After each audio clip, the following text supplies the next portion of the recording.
बांग्लादेश जी police ऐं army students जे पोयां लॻल आहे। हज़ारे लखे स्टूडेंट्स रस्तनि ते धरणो हणंदे नज़र अचनि था। किथे रैलियूं कढी वयूं आहिनि त किथे प्रोटेस्ट मार्च। ॾिसंदे ई ॾिसंदे स्टूडेंट जी तहरीक एतिरो फैलिजी वई आहे जो उन्हनि मजबूर थी रोड्स, हाईवे ऐं रेलवे सिस्टम खे बि ब्लॉक करे छॾियो। मसइलो एसि ताईं वञी पहुतो आहे जो बांग्लादेश जी सरकार पुलिस सां गॾोगॾु आर्मी खे बि स्टूडेंट्स जे मुक़ाबले में लाहे छॾियो आहे। लोकल मीडिया त हूअं ई कुझु रिपोर्ट न करे रही हुई, वरी मथां इंटरनेट, सोशल मीडिया ऐं सभिनी खां वधीक व्हाट्सएप बि ब्लॉक करे अहम एरियाज़ में कर्फ्यू लॻाए छॾियो आहे। ऐं कर्फ्यू बि अहिड़ो तेड़ो न बल्कि शूटेड साइट। केतिरनि ई जॻहियुनि ते स्टूडेंट्स जे मथां डायरेक्ट गोलियूं बि हलाई वयूं। 200 खां वधीक स्टूडेंट्स मारिजी विया ऐं केतिरा ई हज़ारे स्टूडेंट्स ज़ख़्मी ऐं बेशुमार स्टूडेंट्स खे बि अरेस्ट करे छॾियो। हिन सभ सां गॾोगॾु एतिरनि ॾींहंनि ताईं मुल्क में शटडाउन रहण जी वजह सां बांग्लादेश खे $2 बिलियन खां वधीक जो नुक़सान थी वियो। एतिरो सभु कुझु थियण खां पोइ बि सभिनी जे ज़हन में हिकु ई सवाल हो त बांग्लादेश में आख़िर ही सभु छो थी रहियो आहे।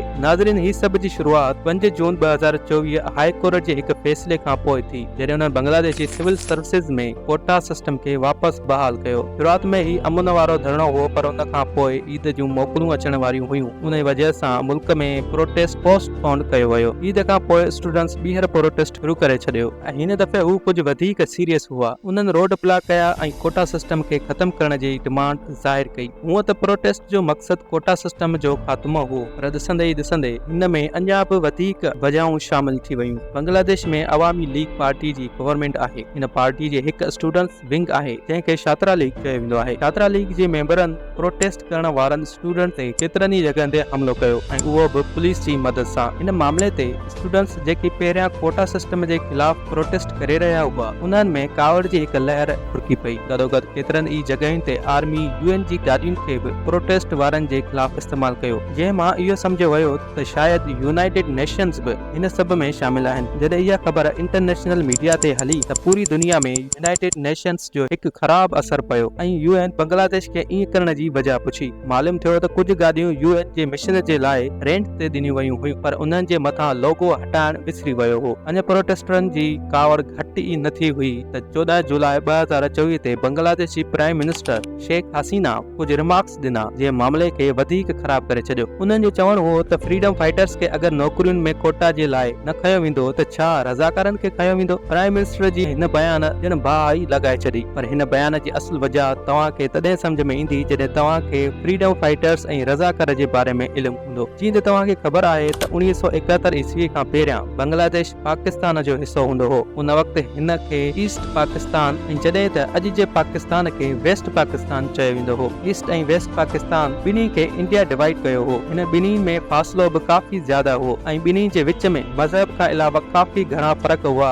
जंहिंमें ॿोली जो फ़र्क़ु सभिनी खां वॾो हो। ईस्ट पाकिस्तान यानी बांग्लादेश में शेख मुजीबुर रहमान जी अवामी लीग जी काफ़ी ज़्यादा रोल हो, जॾहिं त वेस्ट पाकिस्तान में मुख़्तलिफ़ पॉलिटिकल पार्टीज़ मौजूद हुयूं। उन वक़्तु पाकिस्तान में मार्शल लॉ लॻल हो। जनरल यहया खान जेको उन वक़्तु चीफ मार्शल लॉ एडमिनिस्ट्रेटर हुयो, उन जी ज़िम्मेदारी हुई पाकिस्तान में जनरल इलेक्शन कराइण जी। हिन इलेक्शन में ईस्ट पाकिस्तान जी अवामी लीग खे काफ़ी कामयाबी मिली, जंहिंमें ईस्ट पाकिस्तान जी 169 सीटुनि मां 167 खे आराम सां खटी वई। हाणे पाकिस्तान जी नेशनल असेंबली जूं टोटल सीटूं ई 300 हुयूं, जंहिं मां 167 सीटूं यानी अध खां बि वधीक सीटूं ईस्ट पाकिस्तान जी अवामी लीग खणी चुकी हुई, जंहिंजो मतिलबु हो त अवामी league national assembly of Pakistan में पंहिंजी गवर्नमेंट आसानी सां ठाहे सघे पई। पर उन वक़्त जी मिलिट्री इंटरशिप इहो न पई चाहे, जंहिंखे हलंदे ईस्ट पाकिस्तान में सिविल डिसओबीडेंस जी तहरीक हली पई। 7 मार्च 1971 में शेख मुजीबुर रहमान पंहिंजी स्पीच में पाकिस्तान खां अलहदा थियण जो इशारो ॾेई छॾियो हो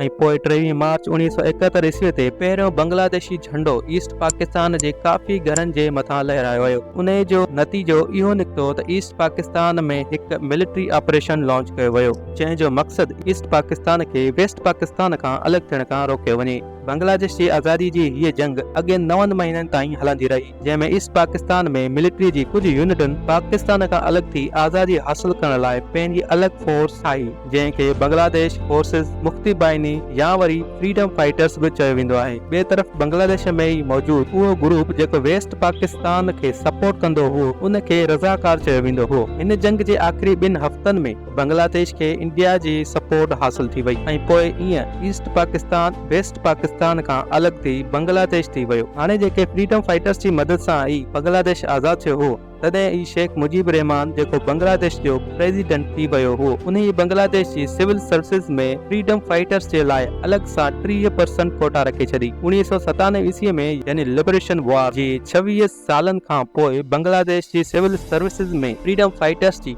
रिक्रूटमेंट काफ़ी घटिजी वई, जंहिंखे हलंदे गवर्नमेंट हीअ कोटा सिर्फ़ फ्रीडम फाइटर्स न बल्कि उन्हनि जे ॿारनि लाइ बि वधाए छॾियो ऐं पोइ 2010 में फ्रीडम फाइटर्स जी कोटा उन्हनि जे पोटे पोटियुनि लाइ बि एलिजिबल करे छॾियो, पर उन खां पोइ बि सिर्फ़ 10% फ्रीडम फाइटर्स जी नस्ल हीअ कोटा वठी रही हुई ऐं बाक़ी जेका बचियल कोटा हुई उहा ज़ाया थी रही हुई। हाणे पूरे मुल्क में जेकी मेरिट ते महिनत करे सिविल सर्विसेज में नौकरी हासिल करणु चाहिनि पिया उन्हनि जी कोटा 44% हुई ऐं उहा बि हाणे घटि थियण लॻी। इहा ॻाल्हि स्टूडेंट्स खे काफ़ी ख़राब लॻी त असां एतिरी महिनत करण खां पोइ बि मेरिट जी 44% कोटा में बि नथा अची सघूं ऐं जॾहिं त फ्रीडम फाइटर्स जे खानदान कुझु न करे बि आसानीअ सां गवर्नमेंट जी नौकरी हासिल करे सघनि पिया। 8 मार्च 2018 में बांग्लादेश हाई कोर्ट में कोटा सिस्टम जे खिलाफ़ हिकु पिटीशन दाख़िल थी जंहिंखे कोर्ट रिजेक्ट करे छॾियो। उन वक़्तु प्राइम मिनिस्टर शेख हसीना चयो त हूअ पर्सनली फ्रीडम फाइटर्स जे खानदान लाइ कोटा रखणु चाहे थी, जंहिं ते शागिर्दनि कोटा सिस्टम जे खिलाफ़ भरपूर प्रोटेस्ट कयो। उन्हनि जो चवणु हो त या त फ्रीडम फाइटर्स जी बची वञण वारी कोटा खे मेरिट वारी कोटा में मर्ज कयो वञे या वरी फ्रीडम फाइटर्स जी कोटा घटि कई वञे। उन ई ते prime minister Sheikh Hasina executive order जारी कयो ऐं बांग्लादेश जी सिविल सर्विसेज मां कोटा सिस्टम ई ख़तम करे छॾियो। अॻिन कुझु सालनि ताईं ख़ामोशी हुई, पर पोइ अचानक बांग्लादेश जी हाई कोर्ट 5 जून 2024 ते शेख हसीना जो उहो एग्जीक्यूटिव ऑर्डर खे कैंसिल करे छॾियो ऐं कोटा सिस्टम वापसि बहाल करे छॾियो ऐं हितां खां ई ॿीहर प्रोटेस्ट शुरू थियण लॻा। जॾहिं हालात हद खां वधी विया त 21 जुलाई 2024 ते supreme court of Bangladesh quota system में वॾी मटासटा जो ऑर्डर पास कयो। उन ऑर्डर में 93% कोटा मेरिट जे लाइ ॾिनी वई ऐं 5% कोटा